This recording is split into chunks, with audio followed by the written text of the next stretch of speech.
Hello dear friends, एक बार फिर से स्वागत है आप सभी का अपने यूट्यूब चैनल पर। हमारी जो आज की कथा है वो पौराणिक कथा है कि आखिरकार क्यों अर्जुन को मिला था नपुंसक होने का श्राप। तो क्यों मिला था, चलिए आज की कथा से जानते हैं। यह प्रसंग पांडवों के वनवास के समय का है। अपने वनवास के समय एक बार पांडव वेद व्यास जी के आश्रम में पहुँचे और उन्हें अपना दुख बताया। युधिष्ठिर ने वेद व्यास जी से प्रार्थना करी कि वो उन्हें अपना राज्य पुनः प्राप्त करने का कोई उपाय बताएं। तब वेद व्यास जी ने कहा कि पुनः अपना राज्य प्राप्त करने के लिए तुम्हें दिव्य अस्त्रों की आवश्यकता पड़ेगी, क्योंकि कौरवों के पास भीष्म, द्रोणाचार्य, कृपाचार्य, कर्ण जैसे महारथी हैं। अतः बिना दिव्य अस्त्र प्राप्त किए तुम उनका कुछ नहीं बिगाड़ सकते।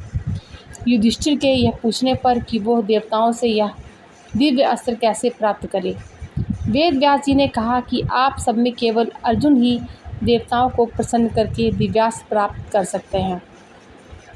अतः अर्जुन को देवताओं को तपस्या करके प्रसन्न करना चाहिए। वेद व्यास जी के ऐसे वचन सुनकर अर्जुन तपस्या करने के लिए आगे अकेले ही रवाना हो गए। अर्जुन उत्तराखंड के पर्वतों को पार करते हुए एक अपूर्व सुंदर वन में जा पहुँचे। वहाँ के शांत वातावरण में वे भगवान की शंकर की तपस्या करने लगे। उनकी तपस्या की परीक्षा लेने के लिए भगवान शंकर एक भील का वेश धारण कर उस वन में आए। वहाँ पर आने पर भील रूपी शिवजी ने देखा कि एक दैत्य शूकर का रूप धारण कर तपस्यारत अर्जुन की घात में है। शिवजी ने उस दैत्य पर अपना बाण छोड़ दिया। जिस समय शंकर भगवान ने दैत्य को देखकर बाण छोड़ा, उसी समय अर्जुन की तपस्या टूटी और दैत्य पर उनकी नज़र पड़ी। उन्होंने भी अपना गांडीव धनुष उठाकर उस पर बाण छोड़ दिया। शुक्र को दोनों बाण एक साथ लगे और उसके प्राण निकल गए। शुक्र के मर जाने पर भील रूपी शिवजी और अर्जुन दोनों ही शुक्र को अपने बाण से मरा होने के दावा करने लगे।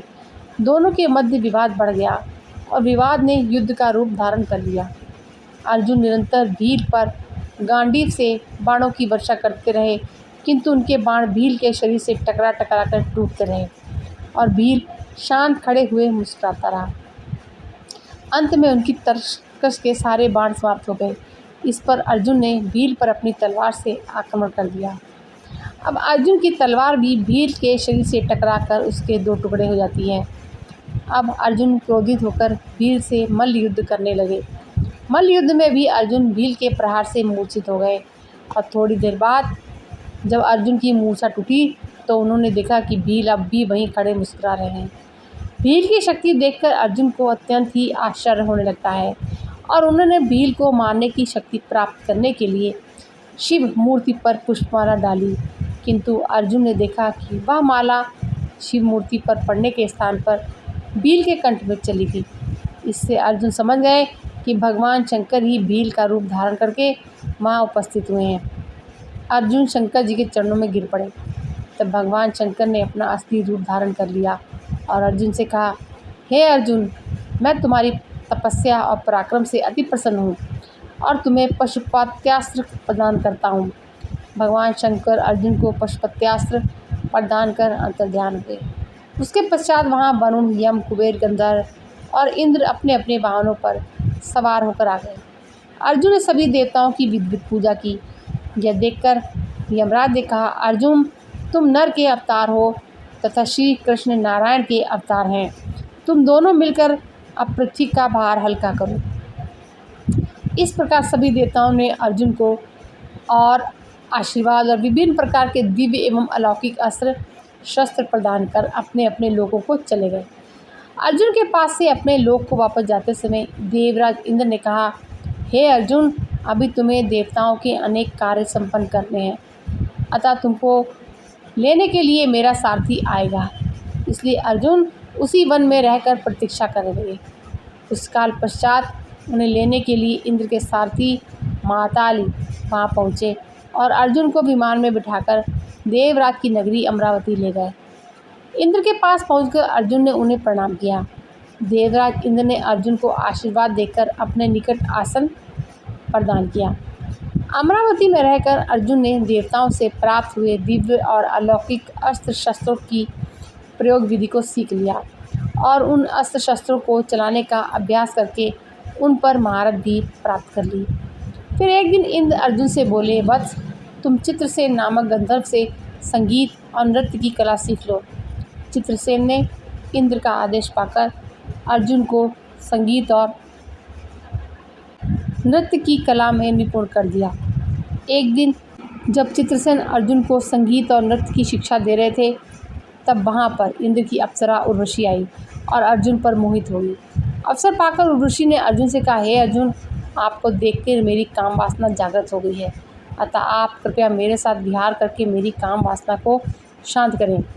अब उर्वशी के वचन सुनकर अर्जुन बोले, हे देवी, हमारे पूर्वज ने आपसे विवाह करके हमारे वंश का गौरव बढ़ाया था, अतः पूर्व वंश की जननी होने के नाते आप हमारी माता के तुल्य हैं। देवी, मैं आपको प्रणाम करता हूँ। अर्जुन की बातों से उर्वशी के मन में बड़ा क्षोभ उत्पन्न हुआ और उसने अर्जुन से कहा, तुमने नपुंसकों जैसे वचन कहे हैं, अतः मैं तुम्हें श्राप देती हूँ कि एकदम तुम 1 वर्ष तक सत्वहीन होगे। इतना कहकर उर्वशी वहाँ से चली गई। जब इंद्र को इस घटना के विषय में ज्ञात हुआ तो वे अर्जुन से बोले, बस तुमने जो व्यवहार किया है वह तुम्हारे योग्य ही था। उर्वशी को यह शाप भी भगवान की इच्छा थी। यह शाप तुम्हारे अज्ञातवास के समय काम आएगा। अपने 1 वर्ष की अज्ञातवास के समय ही तुम पुंसत्वहीन रहोगे और अज्ञातवास पूर्ण होने पर तुम्हें पुनः पुंसत्व की प्राप्ति हो जाएगी। जब अर्जुन बने थे बृहन्नल्ला, इस श्राप के कारण ही अर्जुन 1 वर्ष के अज्ञातवास के दौरान बृहन्नल्ला बने थे। बृहन्नल्ला के रूप में अर्जुन ने उत्तरा को 1 वर्ष नृत्य सिखाया था। उत्तरा विराट नगर के राजा विराट की पुत्री थी। अज्ञातवास के बाद उत्तरा का विवाह अर्जुन के पुत्र अभिमन्यु से हुआ था। तो फ्रेंड्स, ये थी हमारी आज की कहानी और कहानी सुनने के लिए बहुत बहुत शुक्रिया।